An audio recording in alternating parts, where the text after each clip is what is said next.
Ano ang kahalagahan ng kasama natin ang Diyos? Pag-usapan po natin yan sa devotion natin na ito.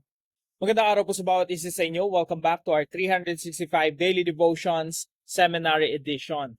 Gusto ko nang batiin si Brenda Apostol, Lisa Cinto, Nora Tibon at ang bawat isa sa inyo na kasama po natin dito sa ating Daily Devotions. Madaling araw pa lang, alas 5 na umaga, naririto na. Yung topic po natin ngayon ay patungkol po sa omnipresence. Ibig sabihin po yung Diyos natin ay nasa lahat ng dako. Now, ano po ba yung omnipresence? Omnipresence is the doctrine that God is present everywhere at all times with His whole being. He does not have size, boundaries, or special limitations like creatures do. This means that God is not partly here and partly there. He is fully present in all places, all the time. Yet His presence is not always the same. He dwells in judgment in hell, in sustaining power over creation, and in covenantal intimacy with His people. Though we cannot always perceive Him, He is never absent, He is near to the brokenhearted, and dwells richly with those who seek Him. So yung Diyos po natin nasa lahat ng dako, hindi lamang parte ng Diyos yung nasa isang dako. Yung parang tayo mga tao, no? Pwede yung, pag nakahiga tayo, yung parte ng katawan natin, yung ulo nasa ulunan, nasa unan, tapos yung paan natin pwedeng nasa carpet na o nandun na sa sahig. O kaya nakapatong sa upuan. Hindi po ganun yung Diyos eh. Yung Diyos po, He is fully present everywhere. God is fully present here. God is fully present there where you are. God is fully present everywhere. Sabi po rito sa Jeremiah chapter 23, 23 to 24. Am I only a God nearby? Ako ba yung Diyos na nasa malapit lang? Declares the Lord. And not a God far away? At yung Diyos na nasa malayo? Who can hide in secret places so that I cannot see them? Declares the Lord. Do not I feel heaven and earth? Declares the Lord. Sa Tagalog po, ako ba'y Diyos lamang sa malapit at hindi sa malayo? Sabi ng Panginoon. Ako ba yung Diyos lang na nasa malapit tapos pag lumayo ka na hindi na kita abot? Yung magpakalayo-layo ka sa Diyos tapos hindi ko na alam kung ano yung ginagawa mo? Ako ba yung ganong klaseng Diyos na pwede kang lumayo sa akin tapos gumawa ka ng mga kasalanan tapos hindi ko na alam? Sabi ng Diyos, am I only a God nearby? Am I not a God far away? Makapagtago ba ang isang tao sa mga lihim na dako upang hindi ko siya makita? Sabi ng Panginoon. Hindi ba pinupuno ko ang langit at ang lupa? Sabi ng Panginoon. So mga kapatid, lahat ng dako pinupuno ng presensya ng Diyos. Now ito po yung katuroan natin ngayong araw. God is present, fully present in every place at all times. Ang Diyos po ay pinupuno ang lahat ng lugar ng kanyang presensya sa lahat ng lugar, sa lahat ng pagkakataon.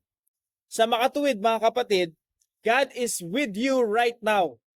Kasama mo ang Diyos right now. Kung meron lang po tayong maayos na theology talaga, no, na we know that God is fully present in our midst. Nakasama mo siya ngayon, right now. Magkakaroon po tayo ng maayos na perspective sa buhay. Hindi na tayo matatakot. Hindi na tayo mangangamba. Hindi na tayo magkakaroon ng anxiety na para bang, Lord, ano bang gagawin ko? Nandiyan ka ba? Kasama ba kita?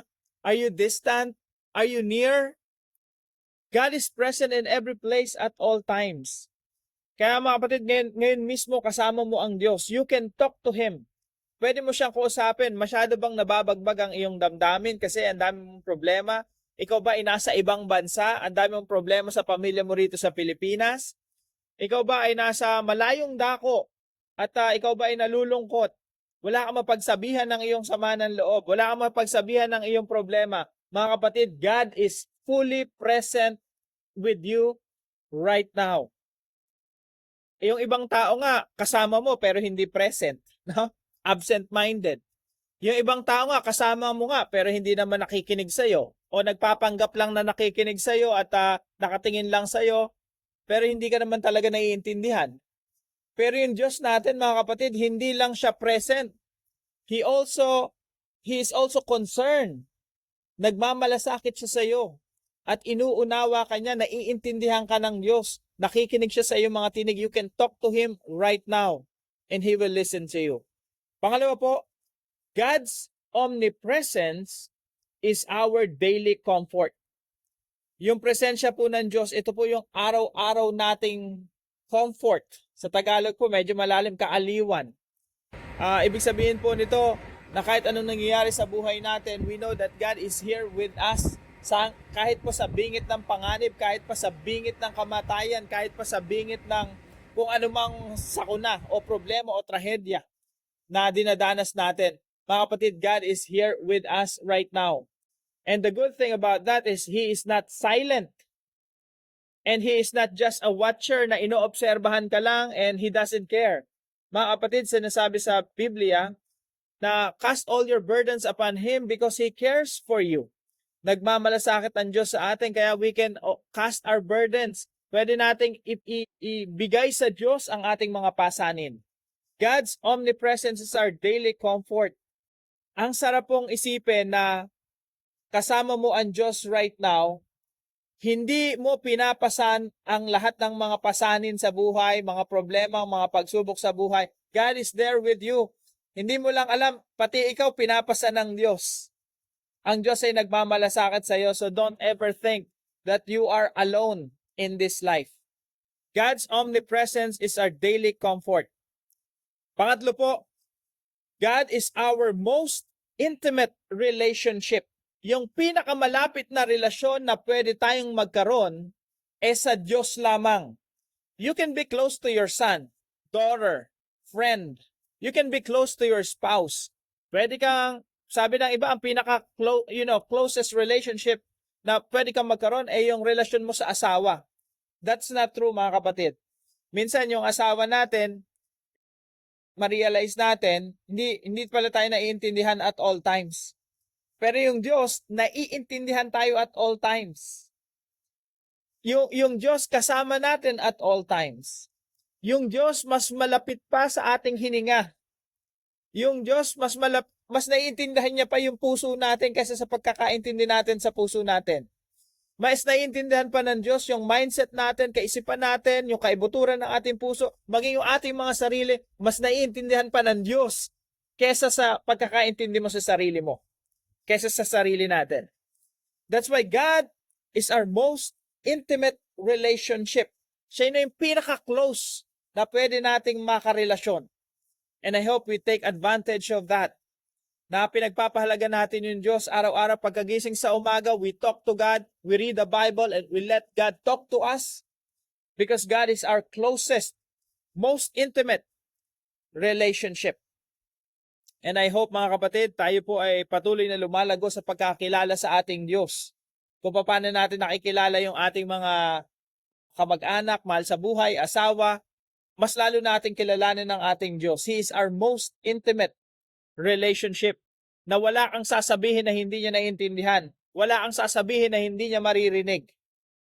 And I hope ganun rin tayo sa Diyos. Yung lahat ng sinasabi ng Diyos sa atin, inuunawa natin, napapakinggan natin, binabasa natin sa banal na kasulatan.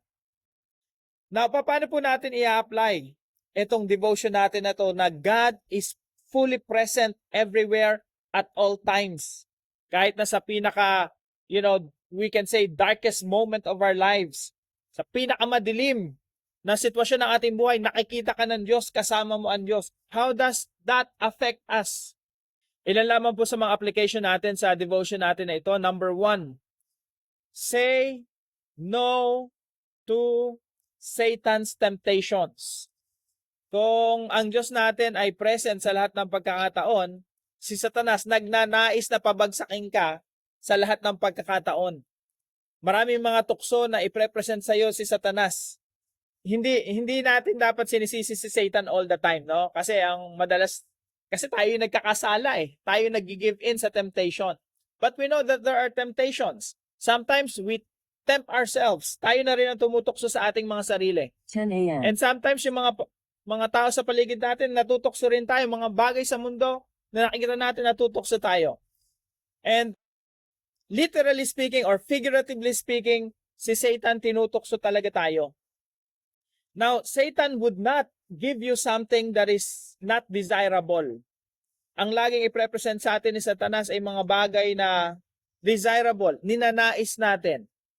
Hindi magbibigay sa si Satan ng hindi maganda sa paningin. Laging maganda sa paningin ang offer ng diablo, ang offer ng mundo. Pero mga kapatid, huwag nating kalimutan na mas maganda yung offer ni Lord. At sa lahat ng pagkakataon, ang ninanais ng Diyos yung best para sa atin. Satan might offer you something that is good in our eyes.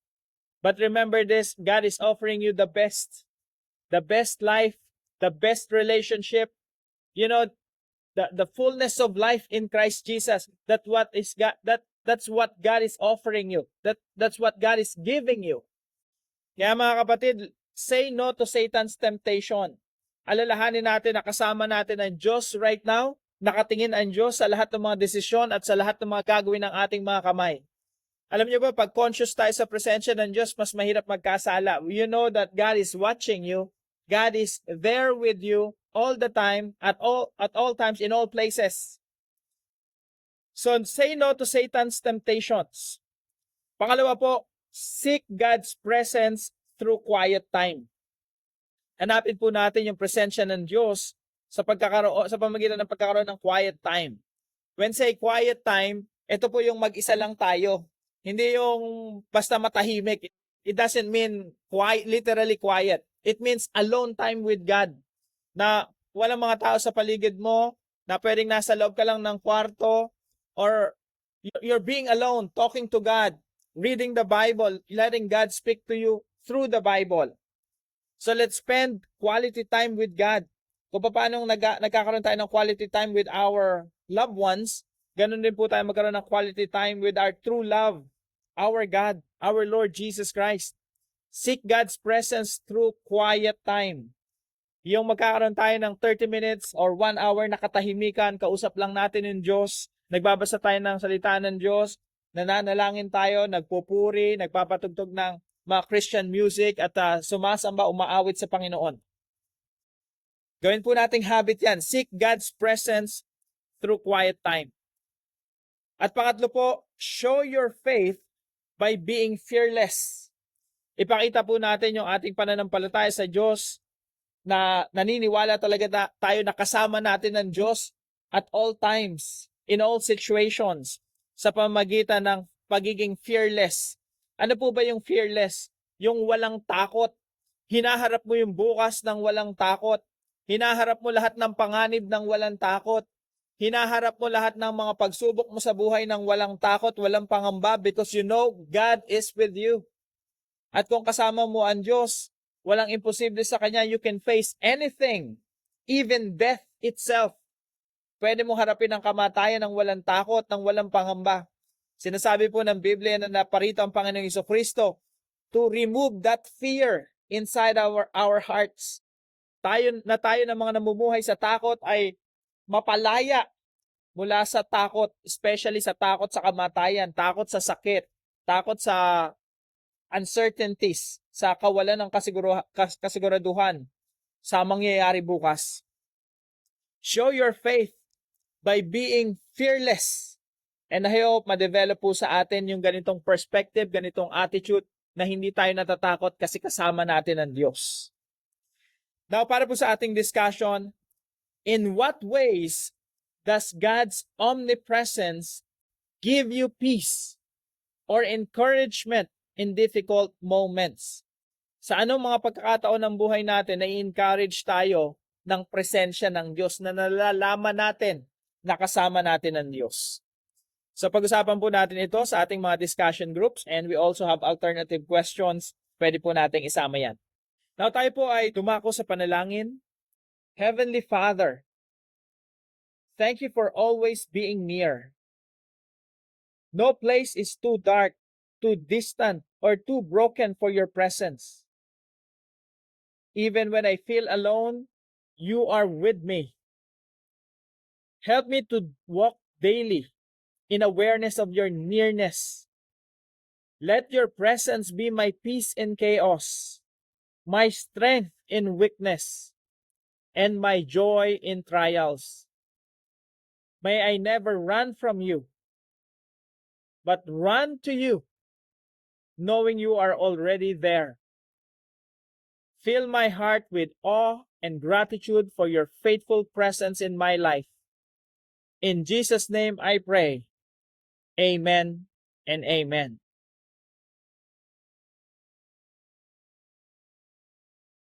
Maraming salamat po sa partner natin sa devotion natin na ito, si Brother Dennis and Elsie. Thank you very much mga kapatid. At kung kayo po ay may natutunan sa devotion natin na ito, ipalam niyo lang po sa comment section right below this video. And please don't forget to share this devotion to your family and friends. Pagpalain po kayo ng ating Panginoon. See you po tomorrow 5 a.m. dito sa ating Daily Devotions.